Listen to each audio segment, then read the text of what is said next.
Welcome to IMED Radiology's Urology webinar, Advanced Imaging and the Benefits of a Multidisciplinary Approach. So glad you could join us. My name is Sue Clute and I'm part of the IMED National Marketing Team, committed to supporting referrer education and collaboration.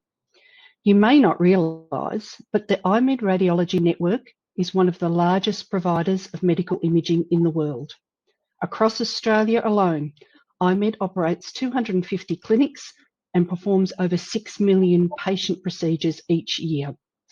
We have over 350 doctors and 4,000 staff actively sharing clinical knowledge and expertise, all with the same goal, to save lives and reduce uncertainty. Tonight, we have a terrific demonstration of specialist collaboration enabling the best possible healthcare outcome for patients. And I would like to personally thank Dr. Navaratnam, Dr. John Yaxley, and Dr. Nick Brown for taking time out from their busy schedules to prepare and present for us. Just some housekeeping items before we get started. All our educational events are recorded, and this webinar will be added to a suite of recordings available via our website, i-med.com.au. If eligible, you will be sent a certificate of attendance which will support you if you wish to self-record for CPD points. Feel free to ask questions through the online chat tonight. However, we will hold any discussion until the end of all three presentations. If there is a considerable number of questions that remain unanswered at the conclusion of the evening, then we will provide a summary of these again on our website as soon as possible. Finally, I invite you to provide us with your feedback by remaining on the line at the conclusion of the webinar. Your feedback allows us to continually improve our education. So, without further ado, it is my pleasure to introduce our first presenter and your facilitator for the evening, IMED radiologist Dr. Nick Brown.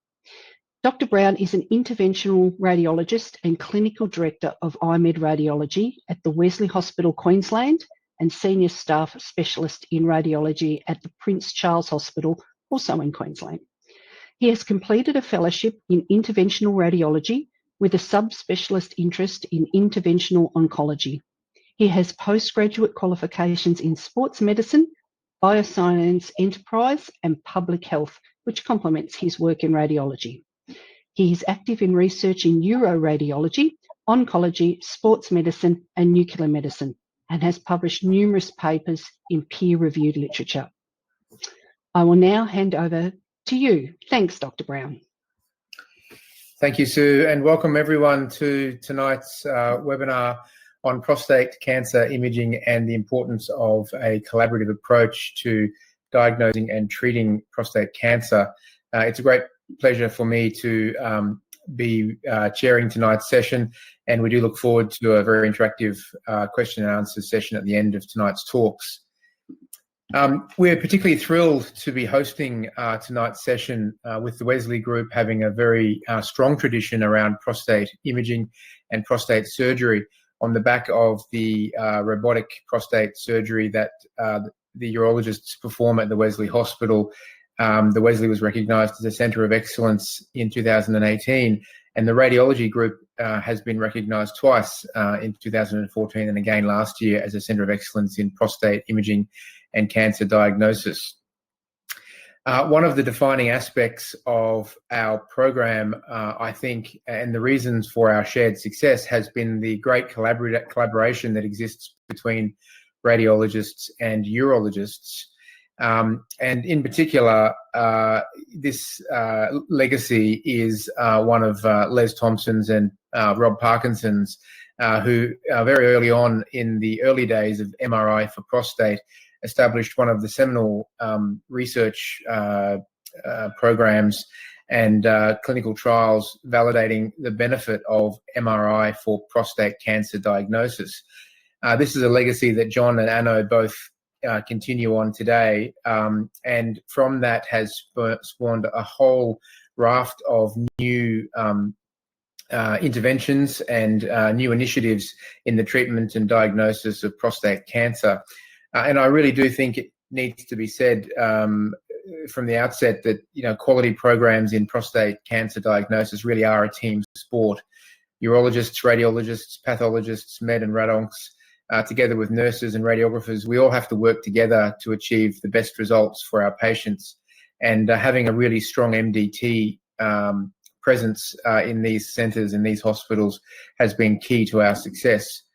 And those credentials, I think, are fairly strong. We've maintained a really strong interest in prostate imaging over the years, having done over 18,000 MRI prostate scans. We were one of the first groups in Australia and certainly in the world to routinely incorporate PSMA scanning into our practice and perform up to 1,500 of those every year.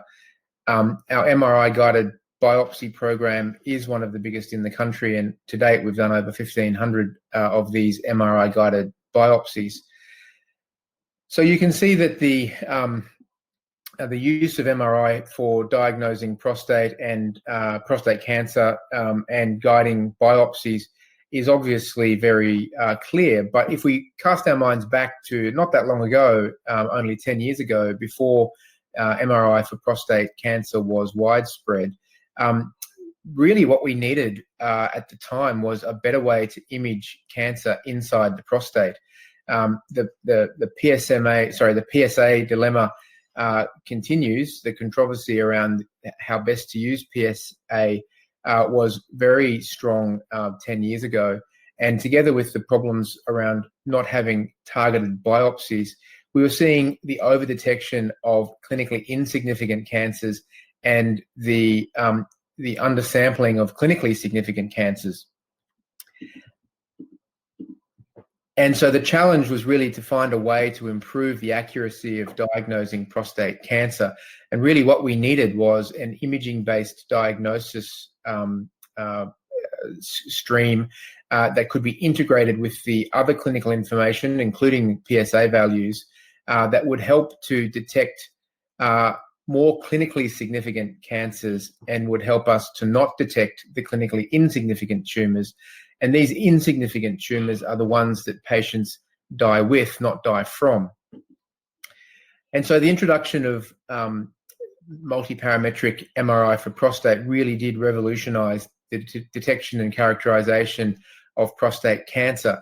And really, MRI prostate can be thought of as a radiological biomarker. It combines the anatomical and functional information from several sequences in order to develop a risk stratification combined with the pre-test probability and all of the clinical information that goes into that.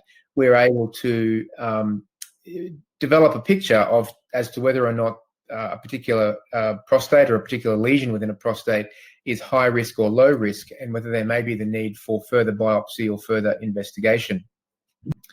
And so what we see is a standardized reporting process which does allow for this risk stratification. MRI prostate is not a positive negative test. It's a high risk or low risk, and a PIRADS 1 through to PIRADS 5 will reflect the likelihood of a significant cancer being present. And this is really, I guess, the key point, is that the success of MRI prostate really does depend upon the experience of the person reading the study. And having centres and having radiologists in particular that have high volume caseloads and have pathological feedback through multidisciplinary team meetings is a really crucial part of having a high quality MRI prostate program. So this is effectively what a normal prostate looks like. This is the so-called PIRADS 2 or low risk prostate. You can see the exquisite anatomical detail. The transitional zone and the peripheral zone is very well seen. You can see the neurovascular bundles on each side, the rectum, and on other slices you can see the bones, the nodes, the bladder, the seminal vesicles really very well.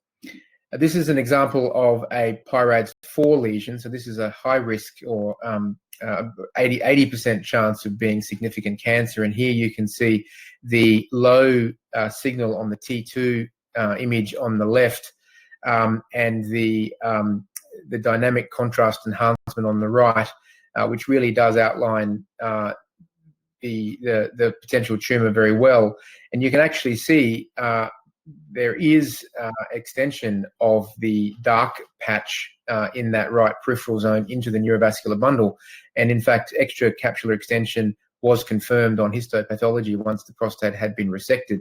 But again, you can see the benefit of MRI prostate for detecting and staging these tumors. And this is an example of a not very subtle prostate cancer. This is almost certainly going to be cancer. You can see a very distinctive appearance in the T2 sequence on the right, the dark low signal on the ADC and the high signal on the DWI, the diffusion weighted images. This is a classic appearance of prostate cancer, and this was proven to be a high-grade Gleason 4+5 cancer consistent with a Pyradiv4 lesion that was reported. This is just a quick slide to illustrate the importance of MRI-guided biopsies. You can see that this lesion in the left peripheral zone where the arrow is pointing could easily be missed on a non-targeted or non-guided biopsy template or truss biopsy. And the MRI makes it that much easier to ensure that the needle goes straight through the lesion for a very accurate sample. I referred before earlier to the work of Les and Rob and the team back in 2014, of which John was also a part. This was one of the first studies to prove the value, the utility of MR prostate scanning. This study looked at men with high PSA levels and compared standard truss biopsies with MRI-guided biopsies. What that showed was that the MRI pathway revealed or yielded much lower risks of low-grade or low-risk prostate cancer, the cancer that we don't really need to or want to detect. It reduced the need for a biopsy by potentially up to half, but it also increased the detection of intermediate or high-grade cancers by 17.7%.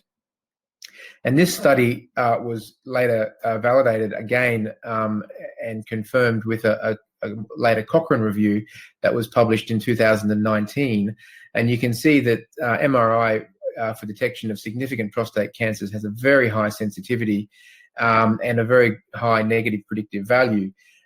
There are high numbers of false positives detected, but they go on to have biopsy resolution with histopathology. And so really the core component, the core utility of an MR prostate is to not miss the significant cancers. And so we can see that the applications for MRI prostate are many. Obviously, the detection of the prostate cancer and the characterization of a prostate cancer. MRI prostate can be used for active surveillance to assess for any changes or new tumors that may have arisen. It's very useful for staging, local staging, in particular lymph nodes and bony metastases in the pelvis. It can also be used to to plan treatment, particularly focal therapy and radiotherapy, and also to assess the follow-up after those sorts of treatments. And so a potential algorithm for the use of MRI prostate would certainly be, men with a clinical suspicion of prostate cancer should be being referred by urologists or experienced GPs for further evaluation with MRI prostate. So those men who have persistent elevated PSA levels, suspicious clinical exams or strong family histories really should be referred preferably to a high volume centre of excellence for MRI prostate. There are Medicare numbers for both the diagnosis and active surveillance of prostate cancer, and there are quite specific Medicare rules around who is and isn't eligible for these. And I would just draw your attention to those in the schedule. And finally, I'd just like to say that I think in order to make the most out of prostate MRI scanning, we really do need to be emphasizing the need for collaboration between radiology and urology. The role of an MDT is critical, particularly with the pathological feedback after biopsies or resections. High quality imaging is critical, and we preferably see MRI prostates being reported by radiologists in high volume centers with lots of experience behind them. So that just gives you a snapshot of what the usefulness of MRI prostate is and how it can be used. And now we're going to push on to the next presenter. So Navaratnam is going to give us a talk on how the imaging can be used to make clinical decisions, particularly around the treatment and the surgery for prostate cancer. Ano is a consultant urologist and robotic surgeon with interests in urologic oncology and endourology. He consults in several Queensland hospitals and practices, including the Royal Brisbane and Women's Hospital and the Brisbane Urology Clinic, and works with us at the St Andrews Hospital. He's completed several fellowships, including robotics and laparoscopy and endourology. And he's the only surgeon in Queensland to have completed fellowship training in holmium laser enucleation of the prostate for benign prostatic hyperplasia. So on that note, Ano, thank you very much for your time, and we all look forward to hearing your presentation. Thanks, Nick, and thanks to IMED for the opportunity. And I definitely feel somewhat of a fraud being here with both Dr. Brown, Dr. Yaxley, but I'll hopefully be able to give you guys some insight as to how we as urologists use MRI and how MRI has changed our approach when it comes to surgical planning for prostate cancer. So Nick's already gone through a lot of this, but just to briefly go through it again, so we really rammed the point home. MRI prostate, I think of it as combining anatomic imaging with functional imaging. So we use the T2 sequences to give us a feel for what the anatomy is, and that's usually the first phase that I would look at, looking for any suspicious lesions.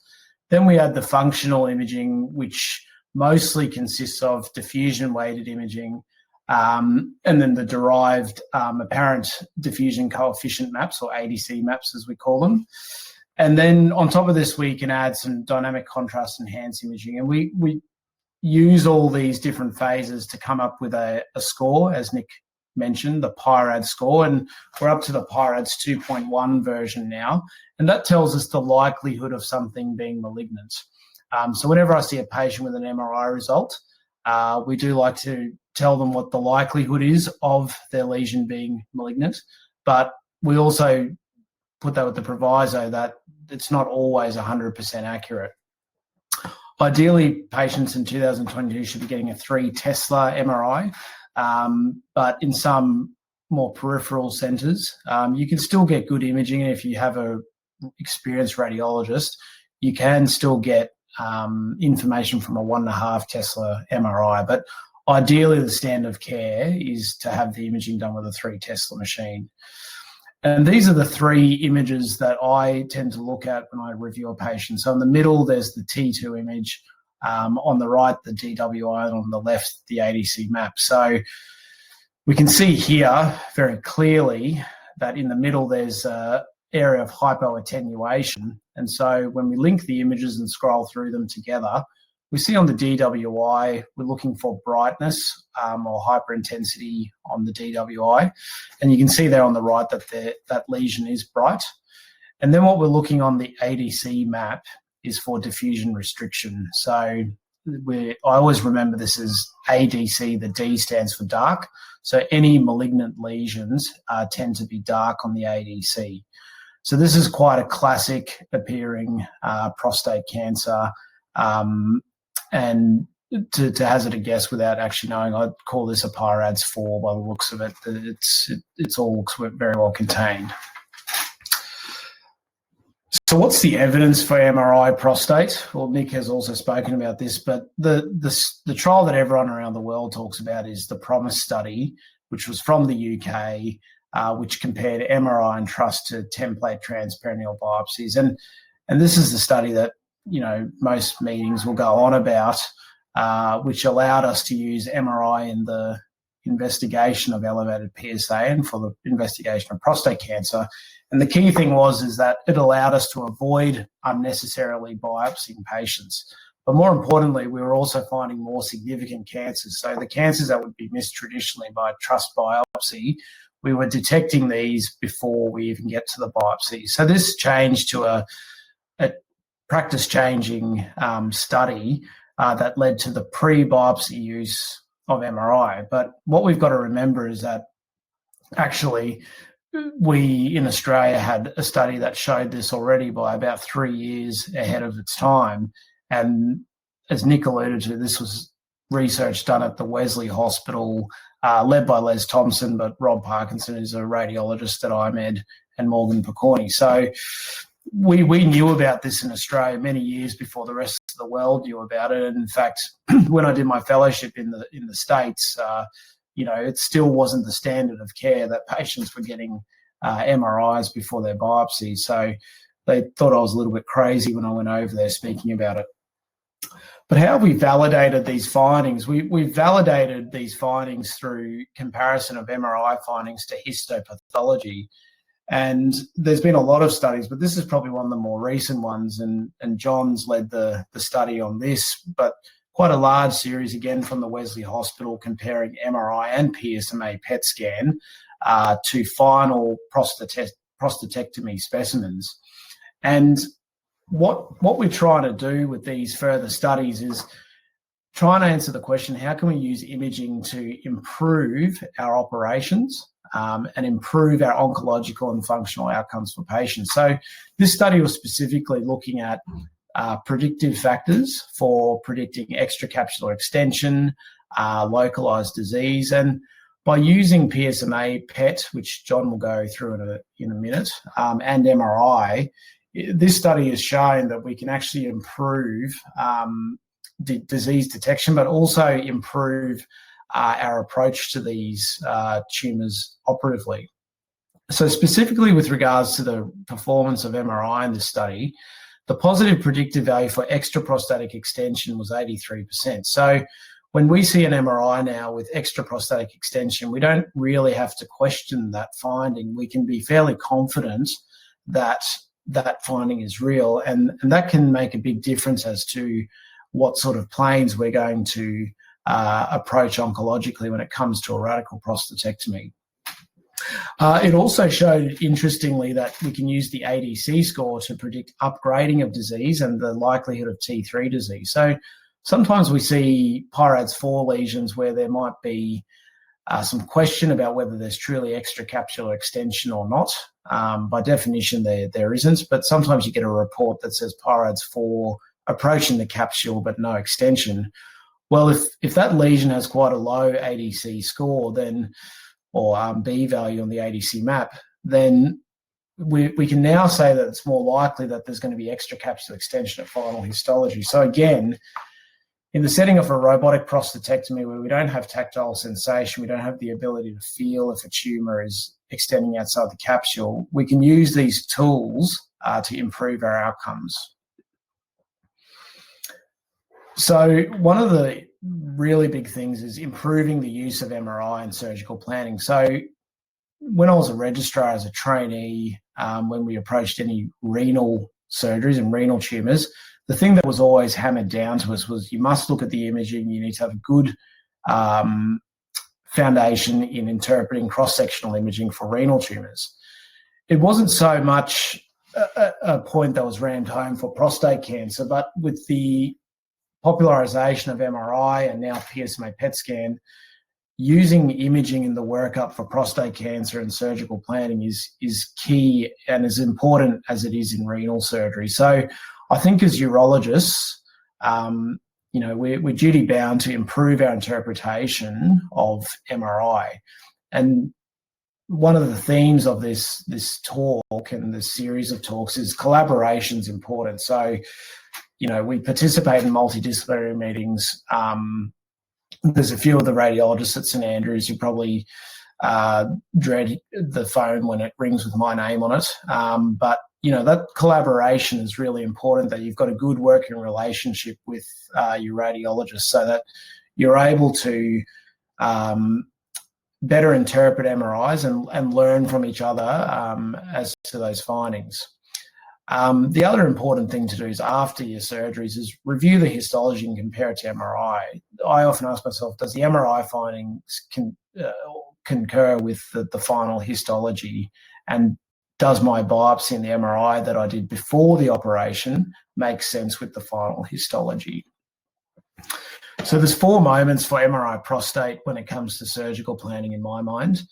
With the initial diagnosis, you know, whether at the moment we're all mostly doing target and template biopsies, but we're probably getting to the stage now where we can do less biopsies and potentially in select cases do target-only biopsies to avoid unnecessary biopsies, which may potentially make surgical plans more indurated and more difficult at the time of a robotic prostatectomy.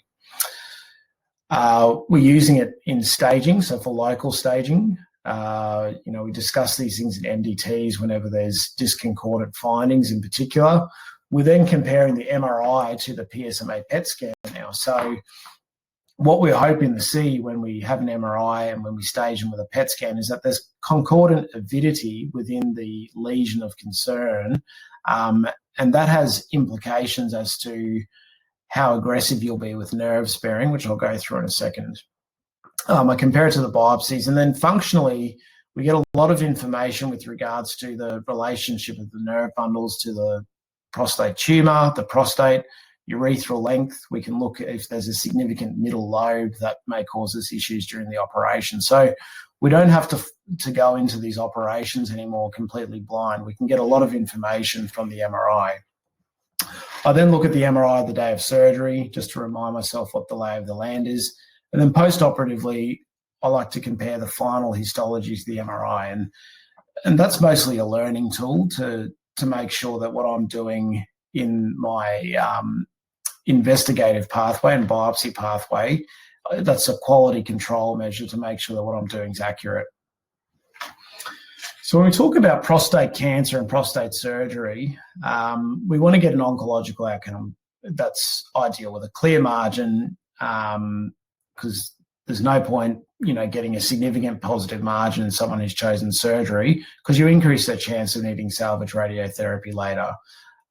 Focal margins are different. You know, small focal margins probably aren't significant, but if we can avoid the big, you know, intraprostatic margins, then that's key. And oncologically, that's what we're after. But we also need to remember that there's functional implications to a radical prostatectomy. So the 2 main things that people or men are concerned about following a prostatectomy is loss of sexual function or erections, and then loss of urinary control, so incontinence. So when it comes to erections, the best thing you can do as a urologist to try and improve the chance of a man recovering his erections is preserve the neurovascular bundle. There's other factors that contribute to erectile function recovery, but from a pure technical perspective, this is the one thing as urologists that we can do to improve outcomes for our patients. So you can see here on the schematic on the left, the neurovascular bundles, and I don't have a pointer, but they sort of sit posterolaterally on the prostate. So on the right-hand image there, which is a T2 weighted image MRI, you can see there the prostate has a nice margin. There's that area there that's a bit hypoattenuating, which is the lesion, but posterolaterally, you can see these wedge-shaped areas that are bright where the neurovascular bundles are. So we get a really good view of where these sit with an MRI. There's some arrows there to show that. MRI's also helped with my understanding of the apex of the prostate. So I always like to look at the MRI and the T2 weighted image in the sagittal plane. To improve your continence outcomes, you need to preserve urethral length. And the best way to do this is to try and preserve it, ideally more than 1 centimetre.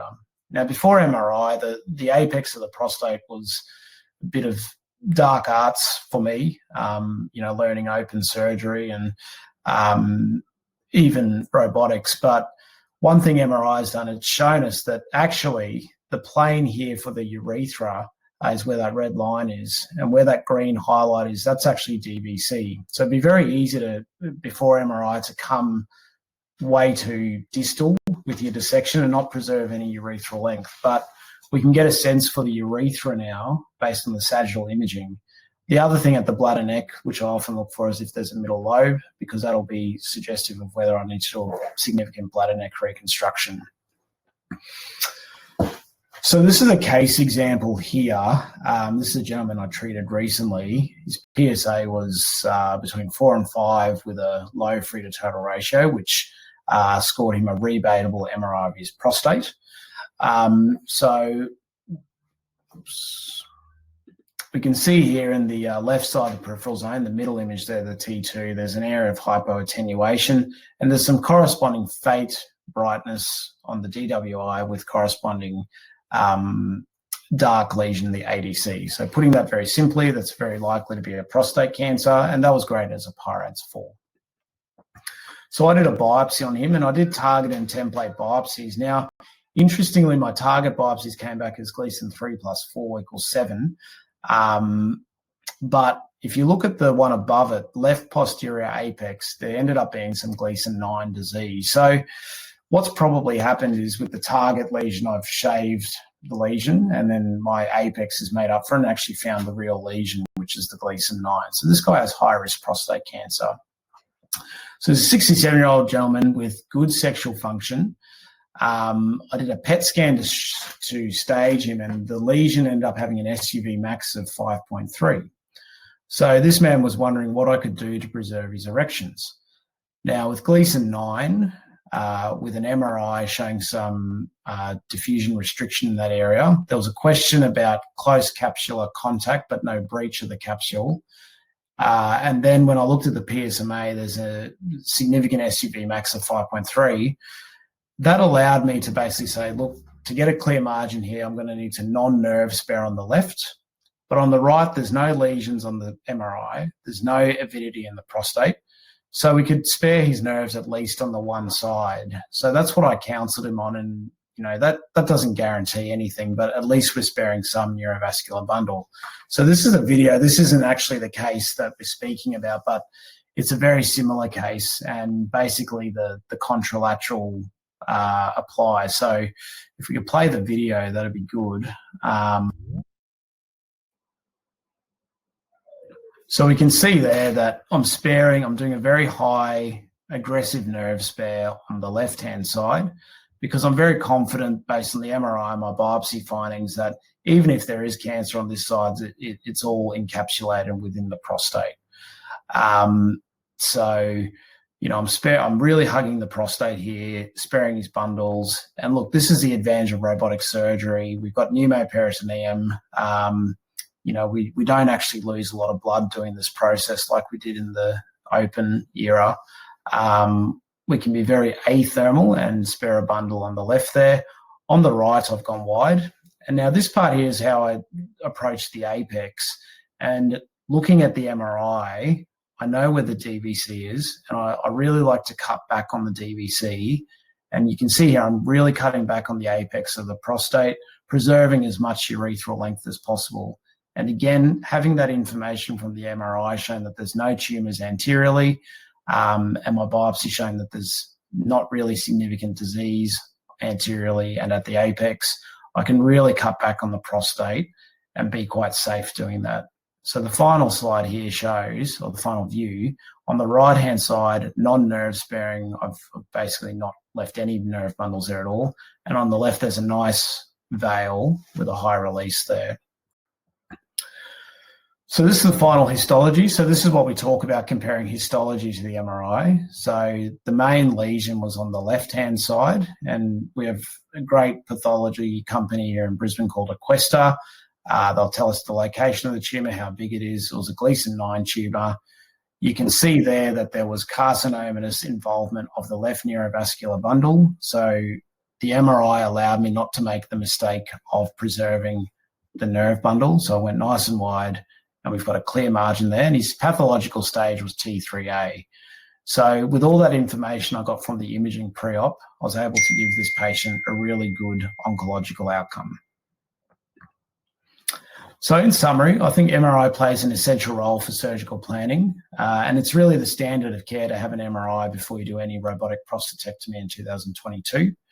Collaboration between radiologists and urologists can improve our use of MRI in diagnosis and treatment, and the use of MRI can assist in technical aspects of surgery to improve functional oncological outcomes. Thank you. Thanks, Anno. That was a great talk and some really excellent insights. Clearly, lots of experience. So we're very grateful to you for presenting that this evening. And that leads on to our third and final presenter for tonight, Associate Professor John Yaxley. John has his urological practice and subspecialised to the treatment of prostate cancer. Dr. Yaxley has performed more than 3,500 radical prostatectomy procedures, including over 100 robotic-assisted laparoscopic techniques and also 100 brachytherapy procedures. John has over 130 peer-reviewed publications and has a lot of active interest in prostate cancer research, in particular newer staging and diagnostic techniques for prostate cancer, including MRI and PET PSMA, which actually makes him perfect for presenting the next talk on PET PSMA. And we're very fortunate to have John tonight. Thanks, mate. Thanks, Nick, and thanks everyone for joining. So I've got a lot to talk about in a short period of time, so I'll get through it. I'm just going to take you through the journey of the new radiology guy on the block, which is PSMA PET scanning in urology. And PSMA, prostate-specific membrane antigen, is a great a marker of prostate cancer because it's overexpressed on prostate cancer cells by a factor of about 1,000, so it's really bright compared to the background noise of the normal prostate. So there's a lot of the journey we've gone through. PSMA PET started pretty early in Wesley Hospital. We are actually the first radiology unit in Australia to perform a PSMA PET scan for men with prostate cancer.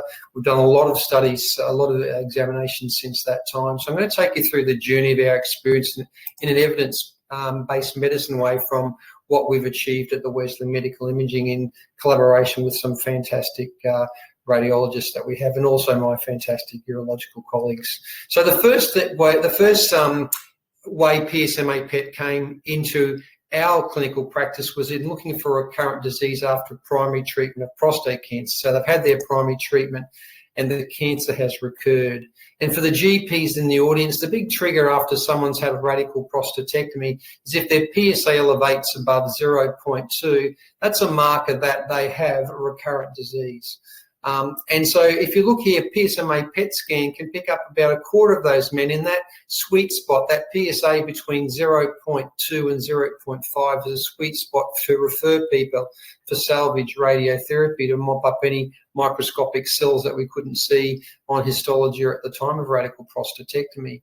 But if you look over there on table 3, there's a significant number of people who have radiological detected disease on this new PET PSMA scan outside where radiotherapy could actually treat those men. So in that group of men, they'll have potential complications from salvage radiotherapy without any potential benefit because they've already got micrometastatic disease. And in that, what we found in this study, in men who had nodal recurrence after a radical prostatectomy, half of the men with the lymph node recurrence occurred in fields outside what we could surgically remove or actually treat with radiotherapy. So that was a really significant finding of this study. We then looked at what PSMA PET could do to improve our detection of recurrent prostate cancer after radiotherapy. And the radiotherapy definition of recurrent disease, just for the general practitioners after radiotherapy, is if your PSA elevates more than 2 above the lowest level following radiotherapy. So if they went down to a PSA of 0.3 after radiation, whether it be external beam or brachytherapy, then once they went to 2.3, they'd have recurrent disease. But we found the PSMA PET can pick up a lot of evidence of recurrent disease well before the Phoenix or the accepted definition of recurrence after radiotherapy. And so therefore we've got the potential to find prostate cancer much earlier. We know when we salvage people after with recurrent disease after radiation treatments, the lower the PSA at salvage, the more likely they'll be free of disease 10 years down the track. And we found that we can find over 50% of men will have local recurrence that's potentially treatable with salvage treatment before their PSA actually hits the accepted definition of 2. So the trigger for general practitioners, if the PSA is going up after radiotherapy above 0.5 and certainly above 1.0, they should be referred back either to their radiation oncologist or the urological surgeon. Now, the next step, we then progress to looking at how PSMA PET performs in the primary staging. So you've diagnosed their prostate cancer. How does it go when we look at metastatic disease at diagnosis? And clearly, the higher the risk you've got prostate cancer, the more likely you've got metastatic disease. If you've got all three risk factors, locally advanced disease on clinical palpation or on prostate MRI, a PSA more than 20 and a high-grade cancer, more than 3/4 of those men will find metastatic disease at diagnosis. And this shows clearly the results to study that the higher the PSA level goes, the higher the clinical stage based on either palpation or clinical stage based what we do now on prostate MRI, or the higher the Gleason score / ICE upgrade, the more likelihood you'll have metastatic disease. But importantly, we found in the primary staging, the same as we found in the salvage, that lymph node metastases were found outside what we can surgically resect in nearly half of the men. And so performing lymph node dissections on those men won't cure them. PET is fantastic for finding small lymph nodes. On the right-hand side of the screen is the CT image of a lymph node in the internal iliac chain, which is completely normal by CT definition, but you can see the nice pink bright spot on PSMA PET CT scan, which has identified a small 4.4 millimeter lymph node metastasis. If these lymph nodes are positive on PET, there's a 98% specificity that they are positive. But PET doesn't pick up small lymph node metastases with a high sensitivity. That's what microscopic evaluation does. So what we want to do is find out a way of trying to prevent all these unnecessary pelvic lymph node dissections and the morbidity that goes with that. Because based on guidelines, if you've got a lymph node risk of greater than 5% at radical prostatectomy, you should have a lymph node dissection, which essentially everyone should be getting a lymph node dissection in the current era, because most men we treat now have got more than a 5% risk of metastasis, and that's a lot of unnecessary lymph node dissection. So we found, based on looking at their preoperative MRI and their preoperative PET scan and their histology, we can actually predict two really big groups: a group that are at low risk of lymph node metastasis, shouldn't have a lymph node dissection, and a group of men at a high risk of lymph node metastasis. And if you believe in doing lymph node dissections, then this would be the guys you do it on. So if you have a Gleason score 6 to 8 and you don't have a Pyradiv4 Lesion MRI, or if you've got any Gleason score, including high-grade cancer, and you don't have a Pyradiv4 or 5 lesion, histologically, the risk of a lymph node metastasis is less than 5%. They won't benefit from a lymph node dissection. Conversely, if the PET scan's negative, but you've still got a high-grade cancer and a Pyradiv4 lesion MRI, which is essentially more than 15 millimeter lump of tumour, you've got a 30% risk of lymph node metastasis, even with a negative PET. And this is a pretty simple formula, and we compared it to all these nomograms online.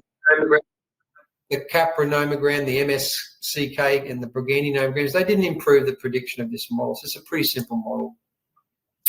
What we want to know is whether PET PSMA scan is statistically better than what we've already had with a bone scan and a CT of the chest, abdomen, and pelvis. And it is. This is a randomised controlled trial from some of our fantastic colleagues, research clinicians throughout Australia. And it showed that PET PSMA scan has a 27% greater ability to detect metastatic disease at diagnosis in high-risk prostate cancer, and also confirmed just how good PSMA PET is at identifying node metastatic disease. Is a 32% absolute improvement in lymph node detection with staging via a PSMA PET scan, which now has Medicare approval for staging in Australia, which will save your patients a lot of money. Now, when we do PET scans, we find other stuff, and it's important because as urologists, we say you need a life expectancy of more than 10 to 15 years to benefit from treatment of a disease which is curable. And when we do PET scans, we do find other things that are non-prostate. This is a man with a retroperitoneal lymph node metastasis on someone who'd otherwise get a lymph node dissection. That wouldn't cure him, but you also find a big avid nodule in his thyroid gland. And so over a 12-month period, we looked at 1,200 cases. It just shows how busy the Wesley medical imaging nuclear medicine physicians are. And we found 3.2% of men have unsuspected non-prostate neoplasms of significance, most commonly renal tumours, lung and lymphoma. But we do find other non-malignant significant findings, including thyroid nodules, sarcoidosis for lungs, and for significant non-neoplasm findings, we didn't include things like coronary artery calcification and diverticular disease, which is incredibly common when you look for it. The one thing we're really concerned about is a PET PSMA scan showing a big bright spot, which is a false positive, when we don't give people treatment who could have been curable based on a false positive finding. And these rib lesions are very characteristic. Be very cautious when you only find hot spots in the ribs and you think, gee, I'm going to I'll give this person systemic treatment instead of potentially curative local treatment. And we actually looked at that, and Michael Chen was the primary author in this manuscript, looking at men who just had one solitary lymph node PET positive lesion on primary staging PET scan. And to cut a long story short, only 3% of men with a solitary rib lesion on PET have actually malignancy in that lesion. They're almost always benign and should be ignored, and you should treat the person however you would treat the primary disease, with radiotherapy, surgery, or whatever is appropriate. So we then looked at how PET scan predicts local disease in the prostate, and as talked about this paper before, from my slant, I wanted to say, can PSMA PET identify the MRI invisible tumour? And it can. 10% of men were identified on PET alone where the MRI was negative. And also, it's the combination of therapies that are useful, because MRI picked up 8% of men's primary index lesion that wasn't identified on PET. So when you combine PSMA PET and MRI together, we found 98% of the index tumours at radical prostatectomy. So they're very powerful radiological imaging to detect prostate cancer. So how have we evolved from staging? We've evolved in PET as almost like a biomarker for activity. So as you know, most men with low-grade Gleason 3+3 prostate cancer, we're reluctant to treat those men because they don't die of prostate cancer left untreated for over a decade in more than 98% of cases. And we've now evolved into seeing which group of men with 3+4 prostate cancer could we safely put into an active surveillance protocol. Now, there are some favourable Gleason 3+4 cancers we're looking at doing that, and we do enrol in active surveillance. But if their PET scan showed an SUV max, which is the sort of the intensity of uptake in that lesion, if the SUV max was less than 5, then when we performed a radical prostatectomy, only 10% of those men were upgraded to a high-grade lesion. So we'd be a little bit more comfortable in enrolling these men on active surveillance. But if they had an SUV max of over 11, 90% of those guys have really unfavourable intermediate or high-risk prostate cancer. So really you shouldn't be enrolling those men on active surveillance, even though other indicators, both clinically, MRI perhaps, and basically histologically, would suggest they should be enrolled. And then finally, we're moving on to where does PET PSMA value add to MRI in the diagnosis of prostate cancer. And MRI is currently our radiological triage image of choice. And so we've done this looking at what we call a primary study. This is a multi-centre prospective study through our unit at Royal Brisbane Hospital, where I'm with Anno, and the Peter McCallum unit in Melbourne, and also St Vincent's in Sydney, where Louise Emmett was a primary author.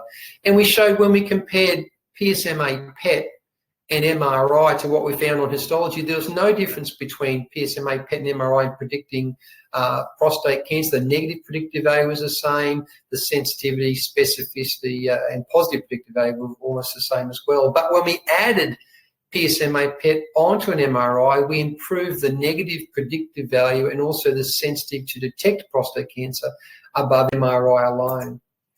But we just don't go doing PSMA PETs and MRI in everybody. There's got to be a sweet spot where PSMA PET value adds to an MRI, and that sweet spot is in the PIRADS-2 and PIRADS-3 cohort. And the reason for that is in the primary trial, a quarter of the men with PIRADS-2 and nearly half of the men with PIRADS-3 MRI lesions have actually got prostate cancer when you biopsy them. And in that group, if their PSMA PET was positive, 90% of those men had prostate cancer on biopsy. So if you've got a PIRADS-2 and 3 and you do a PET and the PET lights up, those men need a biopsy because 90% of them got clinically significant prostate cancer. On the other hand, if you've got a Pyradiv 2 and 3 MRI and they're negative on PET, 91% of those men do not have clinically significant prostate cancer on biopsy. So you just separate this group into the men who need a biopsy and the men who don't need a biopsy based on their PET PSMA findings. And finally, we get really obsessed about Gleason scores, SUV maxes and all those sort of things. We've now gone away from too focused on the intensity or the SUV max number into what we call a primary score. This is where we're researching at the moment. And this score is almost like a Pyrad score on MRI, because an SUV max at Wesley Medical Imaging of 6.7 may not be the same as an SUV max in Canberra of 6.7 if they've got a different tracer they use or a different machine. So the primary score is looking at the focal architecture within the PET scan. So on the top there, that's the primary score 1, that it's just not avid at all. There's about an 8% chance of cancer on biopsy, versus a focal lesion in the transitional zone. That's a primary score 3. That's about a 38% chance of cancer on biopsy, similar to a Pyrad 3 on MRI. If you've got a focally intense peripheral zone lesion, that's a primary score of 4. That's a 76% chance of cancer at biopsy, almost the same as a Pyrad 4 biopsy risk on MRI. So this is the way we're trying to basically get all the scanners in Australia to present a more unified description of risk of prostate cancer based on the PET scan. I've left this slide up because my talk's finished, and I promised Nick and Anna I'd finish on time because there's so much to talk about. But not only can we use PSMA for diagnosis of prostate cancer, but we can also use PSMA in a therapeutic role, which David Wong's done and published on our PSMA lutetium trip. We add a radionucleotide to the PSMA injected, and it gets taken up by prostate cancer cells. It's exciting stuff. And we've also published our work on PSMA lutetium in node-only lymph node metastatic prostate cancer. So I'd like to thank IMED Radiology and also Nick and Anna for letting me talk to you all tonight, and also thank all the viewers who've turned up on this webinar, and I hope it's been of some benefit to you in the understanding of where PSMA PET fits into contemporary urology in 2022. Thank you, John. That was a great talk. You packed an awful lot into nearly 15 minutes. But thank you once again. That was excellent. Just a reminder, we are taking questions now. You can submit your questions online. We will be able to get through, I think, quite a small number of questions. But just while people are thinking of their own questions, I have one of mine for Anno, just to get things started. And if we think about Anna, if we think about the men who have normal or low risk, the Pyradiv 1 or Pyradiv 2 MRI scans, what are the conditions in your practice that would lead you not to biopsy someone with a low risk prostate MRI? And I guess conversely, what are the factors that would cause you to want to biopsy someone who has a low risk MRI prostate? Yeah, that's a really good question, Nick, because these are the patients that cause us, that aren't easy. The ones with the Pyradiv 4 or 5 lesions, they're very easy to counsel. They need a biopsy. But the men with no lesion on MRI, I often counsel patients saying, look, an MRI will pick up a lesion that, is anatomically present. So it won't pick up microscopic disease. And as John sort of mentioned, 30 to 50% in a screened population with Pyradiv 2, you're potentially missing significant cancer on MRI. So patients that I omit a biopsy on, I look at things like the PSA density. So if they've got a huge prostate and their PSA density is less than 0.15, it's less likely, unlikely, that they're going to have prostate cancer. So I would defer a biopsy in those situations where there's obvious prostatomegaly. Older patients who don't have the 10 to 15 year life expectancy with the normal MRI, I think we can safely omit biopsies in those patients. And also patients who are at risk of complications from a biopsy. So if they've got a big prostate, they have a risk of retention following a biopsy. They're on blood thinners. Patients who have normal MRIs or Pyradiv 1 and 2 changes, I think you can safely omit a biopsy in those patients. The patients that I won't forego a biopsy on are those who are young, particularly in their 50s, 40s, 50s, with elevated PSAs, particularly with strong family histories. I think an MRI can potentially delay a biopsy, but I don't think it can omit a biopsy when you've got a young guy with a positive family history, elevated PSA, low free to total ratio. I think those guys still need a biopsy. As John sort of mentioned, we're now incorporating PSMA into the primary diagnosis. So I've started to use PSMA PET scans for those scenarios, Pyradiv4, Pyradiv3 lesions, where I want more information to potentially omit a biopsy altogether. As John sort of mentioned, if you have a negative Pyradiv1, 2 changes on MRI with no avidity on the PET scan, and then you've got an older patient who's got a large gland and none of the scans are showing anything, I think you can very safely omit a biopsy. Great. Thanks, Anno. I have another question's come in from Lisa Simpson on a similar topic. Should GPs be referring patients for non-rebatable MRI scans or refer and leave them to urology? Anno, do you want to take that? And then I'll ask the question for John. I think it kind of needs to be, the answer is in the context of whatever health system and whatever access to urological investigation you have. So, you know, in Brisbane in private practice, most patients can get access to a urologist pretty quickly. You know, an MRI is rebatable under certain conditions. So I think a referral to a urologist with the PSA parameters, if you've done a digital rectal examination, if you're comfortable doing that and you found something, write that on the referral, then we can order the MRI before the patient even sees us and the patients don't incur a cost. I think if you're in a system where access might not be as quick or readily available, I think as long as you counsel the patient that there's going to be an out-of-pocket for the MRI, but they can potentially wait. And look, 99% of the time patients can wait for a specialist review with prostate cancer. But there are patients who are anxious and want to know straight away. Then that might be a scenario that you as a GP would arrange an MRI. John, do you have anything further to add to that? Totally agree. I mean, if you put on your referral what their PSA parameters are and digital findings, if you've done it, we will always order an MRI before they see us, so the patient's got less anxiety. That's one less visit to the urologist. And remember, to get an MRI rebate under the age of 70, their PSA has to be more than 3 on 2 separate occasions, separated by 1 to 3 months. That gets the rebate. So if they've got an elevated PSA, do it again 6 weeks later with a free PSA. And providing the free PSA is less than 25%, and both the PSAs are above 3, they're going to get basically a bulk billed MRI, which will save your patient $450. If they've got a family history, the PSA only needs to be more than 2. But if they're over 70 years of age, to get a rebate, their PSA have to be above 5.5. So totally agree with what Anna said. Thanks, guys. John, just a quick question for you. You talked about the utility of PSMA and integrating that into clinical practice.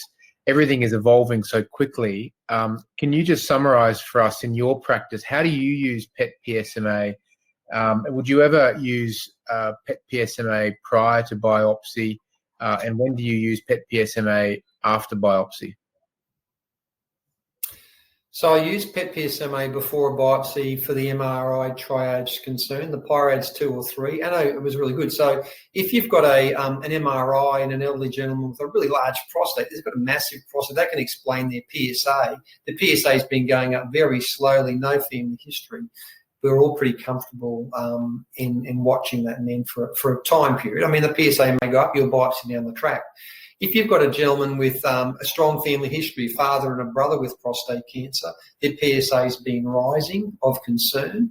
Their free PSA is low and the MRI is normal. I'm always going to get a PET on that man because I can pick up the MRI invisible tumour, number one. And if you do that, there's a better chance you'll diagnose their prostate cancer because you know where to put the needles. Like an MRI increases the chance of finding prostate cancer because you find a lesion you can target.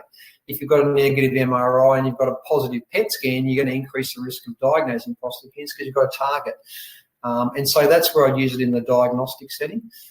Someone who clearly has got prostate cancer, you know they're going to need to be staged anyway. I used to get MRI done before biopsy, but now there's an item number. You should wait until after the biopsy because they'll get their MRI for free now because there's Medicare rebate for that. So PSMA in the diagnostic setting before a biopsy is really for that PIRADS 2 to 3 guy. You're really worried about whether they need a biopsy in the first place, and if you think they're going to have a biopsy anyway, I still do it because it helps target where you're going to go so you don't miss the MRI invisible lesion.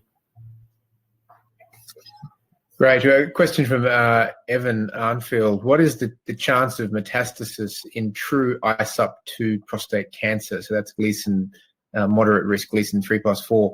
John, do you want to answer that? What's the true chance of a metastasis with ISUP2? So you look at the table and finding it on a PET scan, it's pretty low, but it depends on the PSA and it depends on the volume of ISUP2. So if we treat 100 men with ISUP with Gleason score 3+4 or ISUP grade 2 on pathology, we do a radical prostatectomy on those guys. 98% of those men to 99% of men will be alive 15 years after their radical prostatectomy. But 1 in 4 men are going to need more treatment because either they've got microscopic disease outside the capsule of the prostate you can't see on pathology, or they've got micrometastatic disease. So even though they've got a great 15-year prostate cancer specific survival, 1 in 4 men to up to 1 in 3 men, if it's a high volume ISUP2, they're going to need additional treatment to their surgery. And the final question, I think we've got just enough time for this. This does actually relate back, I think, to what you were saying before, John, but just to clarify once more, if you have a PIRADS 5 lesion on MRI, which actually reveals Gleason 3+4 on biopsy, would there be any indication for PSMA PET to check for lymph nodes before taking a decision to do active surveillance versus robotic surgery? I think you probably addressed that before, but John, do you just want to answer that one more time? Yeah, I'd be concerned about active surveillance on a Gleason 3+4 when there's a PIRADS 5. PIRADS 5 is a lot of tumour, and that's a surrogate marker for basically progression on active surveillance anyway, and also for micrometastatic disease. So I would be very, very uncomfortable about active surveillance on a PIRADS 5 Gleason 3+4. Yeah, I would say that that's the ideal case for a PSMA PET scan. That's probably the textbook case for that image. We've got one more question, a sneaky one from Roger Hinch. How do we find the really important patients, those whose first PSA is normal, but second is 150, or the first PSA is 350? So I guess the first step there would be to do an MRI of the prostate and really look inside the prostate to see exactly what what the prostate looks like, what the risk stratification of that prostate gland is, and then I've actually just lost the question, but I think doing an MRI to help sort that out. As John mentioned, with regards to the Medicare rules, you do need to have 2 consecutive elevated PSA levels within 3 months. And so if you get that, then they can have their Medicare rebated MRI scan to really help to further risk stratify that patient and choose what the next course of action might be. Well, I think that brings us to the end of the questions and also to the end of the webinar. Thank you all very much for your attendance. Thank you once again to John and Anno, 2 great talks from very experienced operators. And on that note, Sue, I'll hand back to you to wrap up. And I too, again, thank you to yourself, Dr. Navaratnam and Dr. Yaxley, for such a really informative and insightful evening. I'd also like to thank our audience for joining us tonight. I look forward to your feedback. So can I ask you please to stay on the line where you'll be redirected shortly to complete your evaluation. Stay safe, stay well, and good night.